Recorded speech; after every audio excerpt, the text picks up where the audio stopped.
Dans cette vidéo, on va parler aujourd'hui de Orca. Orca, c'est la plateforme en fait de Kujira qui va vous permettre d'enchérir sur les liquidations.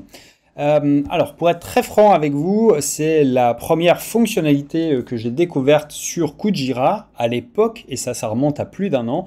En octobre 2021, ils étaient sur la blockchain Luna et ils géraient les liquidations en fait qui s'opéraient sur la blockchain, puisque à l'époque effectivement il y avait du Luna qui était utilisé en collatéral pour emprunter de l'UST.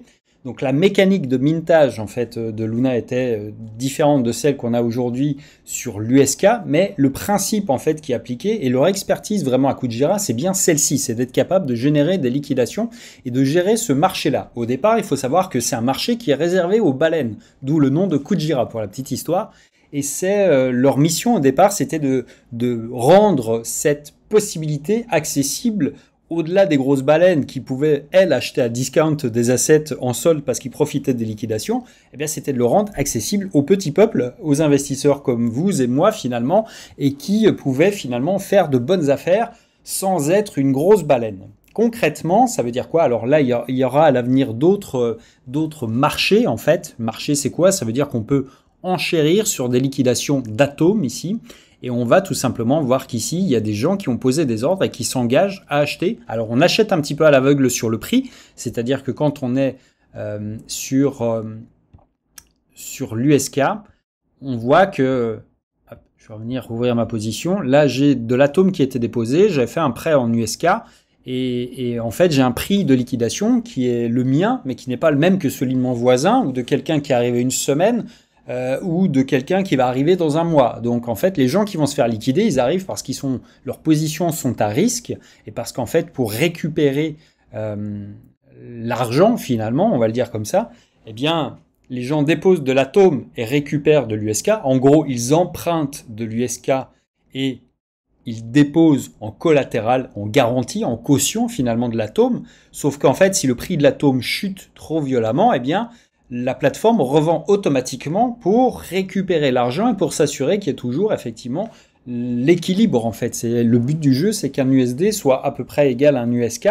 Ça fluctue un tout petit peu comme peut fluctuer l'USDC, mais c'est utilisé grâce à un mécanisme effectivement où il y a des liquidations. Les liquidations, elles sont gérées en automatique parce qu'on a une file d'attente de gens qui ont dit « Ok, moi j'en achète ». Dès qu'il y a une opération, dès que quelqu'un est liquidé, hop, je pose mon ordre, il est ici, j'en achète pour 30 628 USK, j'achète de l'atome, j'achète pour 30 000, alors là c'est pas un seul ordre, hein, c'est plusieurs en général, c'est plusieurs personnes qui ont posé des ordres, donc on peut en poser un, et ça permet de profiter de ces liquidations. D'ailleurs ici on voit en fait qu'il y a eu des liquidations, il y en a assez peu parce qu'on a eu tout est au début de cette plateforme, il y a 120 000 dollars en fait qui sont déposés là pour l'instant, et il y a 500 000 dollars en atomes qui sont déposés.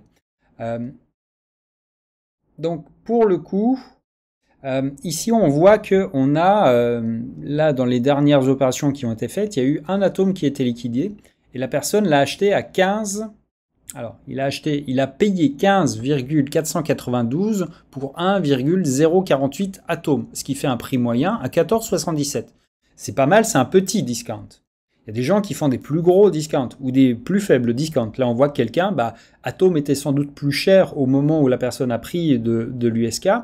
Et donc, quand il y a eu une descente, il y a eu une plus grosse descente. Donc, c'est un mécanisme qui ne vous donne pas forcément le meilleur prix. Parce que si Atom descend plus vite que vous n'avez eu de discount, si Atom perd dans la journée 20% et que vous achetez avec un discount de 8%, c'est rare que vous puissiez faire une bonne affaire, au moins aussi grosse que ça. Mais on va dire dans un marché qui est stable ou dans un marché qui est ascendant, c'est une très bonne stratégie pour acheter des atomes moins chers et en accumuler comme ça. Il suffit de mettre quelques ordres qui traînent ou de faire des ordres qui sont vraiment très profonds. Là, ici, on en a quelques-uns. Là, on a quelqu'un qui a dit « Ok, moi, je dépose 600 dollars. » Alors, 600 USK qui sont bloqués. Et ça, c'est le truc, c'est qu'on les bloque finalement et on va accepter d'acheter à peu près à n'importe quel prix finalement de l'atome, mais on a le discount dont on choisit le premium. Le premium, c'est le discount. On pose un ordre, c'est très simple. Il vous faut de l'USK.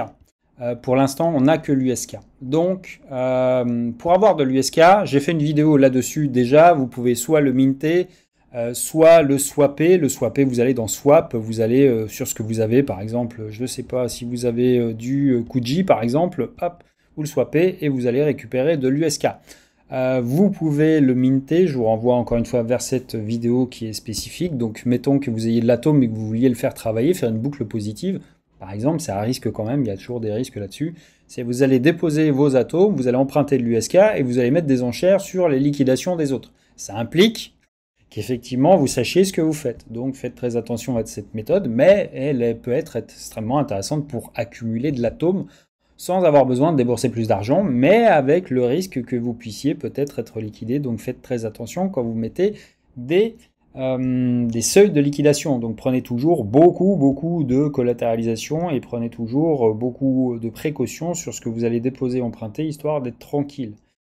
Partant de là, vous allez donc choisir ici pour mettre votre enchère, définir le premium. Donc le premium, c'est le discount. Ok, moi je vais dire, alors en dessous de 2-3%, ça ne sert pas à grand chose. Le risque principal, c'est que vous vous retrouviez à un moment, en fait, finalement, où il y a une grosse mèche, où c'est une plongée, c'est un mouvement de fond sur les cryptos, c'est une journée à moins 15%, et l'atome descend à moins 20. Et vous allez acheter à moins 6. Alors moins 6 par rapport au prix de liquidation. Donc en fait, si la personne est liquidée à 14, vous allez enchérir sur le 14 avec un 6% de discount. Mais ça veut dire que ça sera peut-être moins bien qu'une descente qui est vraiment violente. C'est moins sans doute pertinent aussi en phase de bear market. C'est intéressant quand on est en phase de bull parce que les cours sont ascendants, donc on profite des petites descentes qui sont juste des retracements avant des rebonds plus importants.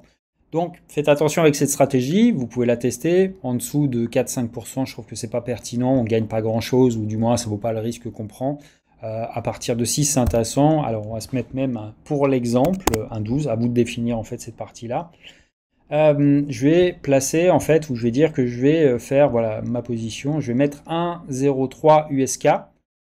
Je m'engage à acheter 1,03 USK d'atomes, moyennant un discount de 6%, quand il y aura une liquidation qui se présentera et que je serai prioritaire sur cette liquidation.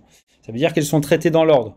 Là, tout de suite, si là, à l'instant T, il y a une liquidation qui intervient, le premier qui va toucher de l'atome, c'est lui, il va toucher avec un discount de 2%. Si en reste, ça passe à la suivante à 3%. Si en reste, ça passe à la suivante, et etc., etc. Donc s'il y a vraiment une grosse liquidation, ça peut être très profond. Mais aujourd'hui, encore une fois, on a assez peu finalement d'utilisation. On est au tout début. Donc n'espérez pas que demain matin, vous allez toucher un 30% de discount. C'est pas possible. Il y a trop d'ordre par rapport à ce qu'il y a finalement dans les éléments qui sont là.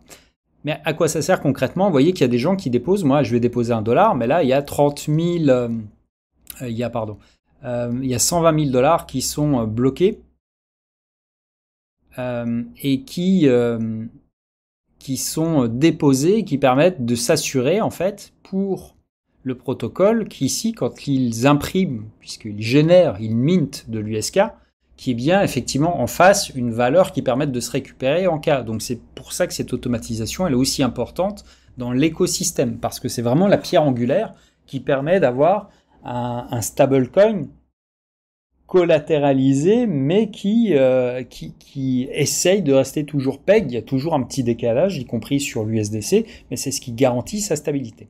Bref. Donc là, je vais placer mon enchère, donc j'accepte et j'ai compris qu'il y avait des frais, que ces frais en fait c'est 0,5% quand mon enchère sera exécutée et ces frais seront 100% reversés au stacker de Kuji. Ça, c'est pour ça aussi que j'aime autant cette plateforme. Je place mon enchère, je valide la transaction, tac, et je vois que mon enchère, donc, c'est bien, j'enchéris sur de l'atome avec un discount de 12% et j'ai décidé de mettre 1,03 USK et ça récapitule ces éléments-là. Alors, il y a un petit temps d'activation, il y a un délai de 9 minutes parce que ça évite que quand il y a une grosse chute, il y ait des gens qui arrivent et qui front-run, c'est-à-dire qui mettent une enchère avant que les autres ne soient servis, qui sont là depuis longtemps. Donc c'est un mécanisme qui est très pertinent. Ça évite de se faire manger par des robots qui arrivent, qui retirent, qui remettent, bref, qui essayent de jouer tout en coupant l'herbe un peu sous le pied de ceux qui ont posé des enchères il y a un petit moment.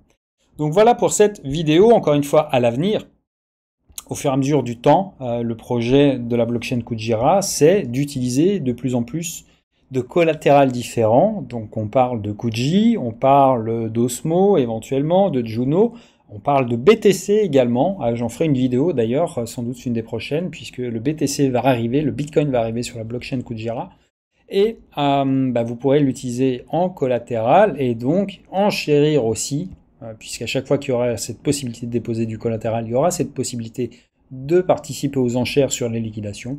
Et ça permettra de faire des stratégies d'accumulation dont on parlera dans une prochaine vidéo sans doute. D'ailleurs, si vous n'êtes pas encore abonné à la chaîne, je vous invite à le faire puisqu'il y aura énormément d'actualités, il y a encore énormément de tutos qui arrivent, il y a une vidéo par jour pendant un bon moment dans le sens où il y a plein de choses que j'aimerais couvrir.